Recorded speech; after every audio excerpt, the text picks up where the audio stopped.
those who become are those who never settle. They know that there is always a better and greater version.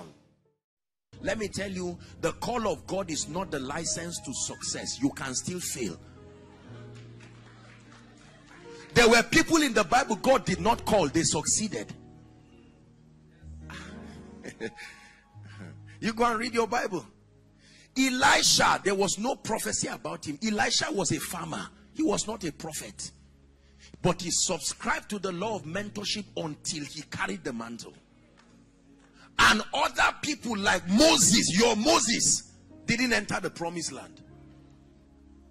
The call of God is not an automatic ticket for success. Even if you see Jesus, you will still bend to the reality of the principles that make for success. When Jesus appeared to Saul, he said, I'm done. I recommend you back. Go and continue to learn. From there, he would go to the wilderness of Arabia for 18 years. Even Jesus, the Word himself, went to the temple to learn about himself again. He went to learn Jesus the way.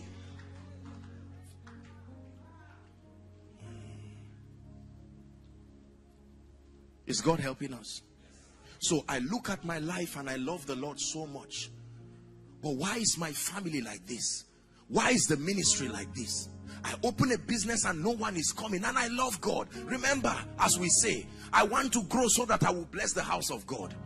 Sincere desire, but not even the desire itself will automatically bring blessings. God is the God of systems. Please understand this. This is the name of God I want you to know and understand today. Systems. He came to listen to the prayer and the sacrifice of both Cain and Abel. Did you know that God attended to both of them unbiasedly? But at the end of it, one subscribed to a system, a pattern, and it was received. So God came. It looked like he did not come. If you did not hear of the episode of what happened from God's side, you would think God ignored one. But he came to see both. He was not looking for men, he was looking for patterns. When he found his pattern, he honored it immediately. The same way your prosperity is not looking for you, is looking for obedience to patterns. And if you are the one who has it, it will look like it's coming to you.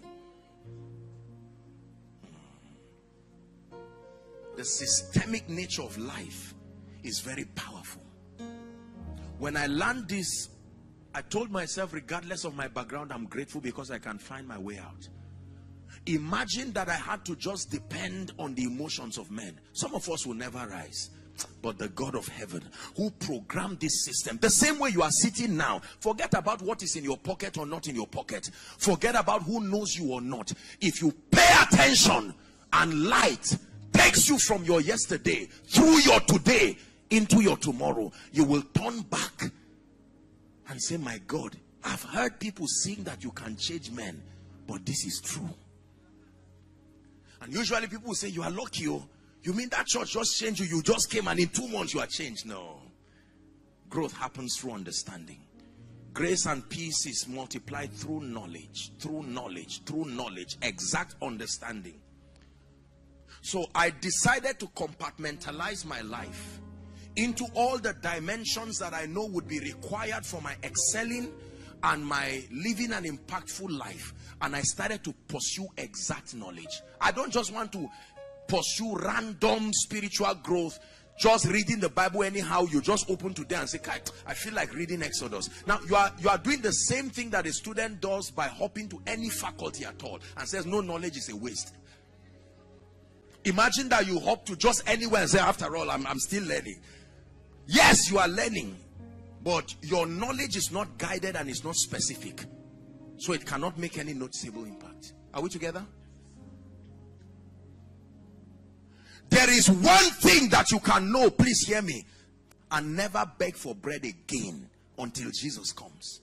There is one thing you can know, and it will look as if there is a charm on men every time they see you. These are possibilities. Let God be true.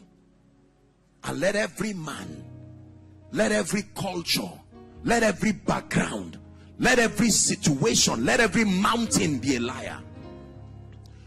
There is something your business can have and know and do people of God, that what you see now that you call success will be what those you raise will be doing, because you will scale to a height unimagined. Do not peg yourself and plateau at a level and convince yourself this is all there is. No. I came to challenge you. It is the power of light. When you faint, is proof that there is weakness somewhere. And much more than just an impartation, he sends light first. An impartation is useless when your understanding is barren. Remember, the oil assumes the shape of the container. If you turn the container this way, the oil will look like it's pouring. If you keep the container up, the oil will look secured. The oil is there with its potential, but the container controls what it does. When your capacity is small, impartation becomes almost unfruitful. That's why people fall down and stand up again and again and return back, because your container was almost pouring, and as you were putting the oil, it still came out. But when God expands you, and then that grace comes on your life, it will be like the foxes of Samson. You will say, where is that challenge that brought shame to me yesterday? I'm not praying that you go. By you, I will leap over walls. And you look at it and greet your landlord and say, sir, thank you so much for driving me. Would you be available for my Thanksgiving? Say, Thanksgiving of what? You gave birth to a child? Say, no, I just finished my estate. In how many months? 5. He said, you are a thief. You've started. I'm not a thief. Light. Light is not a ladder, it's a lift. It can take you to dimensions unimagined. Let me tell you this. Time never changes anything. One day go better is just a wise saying to comfort you. It will never work. Time does not change anything. Time only reveals. When you have an encounter with the light of God and you embrace it, then things will turn around in your life.